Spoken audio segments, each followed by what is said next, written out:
నిర్మల్ జిల్లా Kuber police station లో గత రాత్రి కత్తిపోట్లు కలకలం రేపాయి. పోలీస్ స్టేషన్ లో విధులు నిర్వహిస్తున్న హెడ్ కానిస్టేబుల్ నారాయణపై ఓ ఆగంతకుడు కత్తితో దాడి చేశాడు.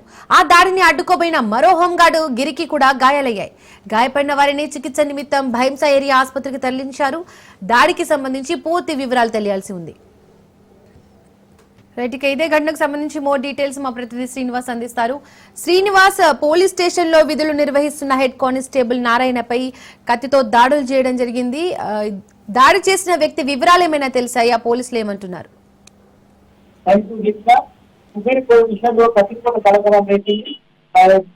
రాత్రి 7 అబ్దుల్ కలాం అనే వ్యక్తి కుటుంబ కలహాలు జరగబెట్టుకుని ఇక్కడ ఎస్ఐ సామర్థ్యంలో వెళ్ళడం జరిగింది. ఎస్ఐ సామర్థ్యంలో అక్కడ ఉన్న డ్యూటీలో ఉన్న హెడ్ కానిస్టేబుల్ నారాయణ అక్కడ ఎన్ని రోజుల నుంచి ఇక్కడ అతని దగ్గర ఉన్న పద్ధతి అతను దాడి చేయడం జరిగింది. ప్రతి కోర్టు అయితే పట్టణంలో జిల్లా హోం గార్డు అతని ఆపరేషన్ అతనిపైన కూడా దాడి చేయడం జరిగింది. దాడి పెట్టి పరారాజు అయితే రాత్రి 11 గంటలకు సంఘటన జరిగింది.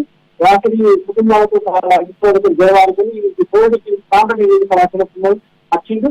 అయితే ఒకసారి ఎస్ఐ కంపెనీ కూడా చాలా కోపం హెడ్ కానిస్టేబుల్ మరియు హోం గార్డ్ ఆయన దాడి చేసింది. అయితే నారాయణకు చికిత్స నిమిత్తం బయట ఏరియా హాస్పిటల్ పంపిస్తుంది. అయితే అక్కడ ఉన్న ఇంకా డాక్టర్ సలహా మేరకు కొన్ని నిజామాబాద్ లో ఉన్న జిల్లా ఆసుపత్రికి తరలించడం జరిగింది.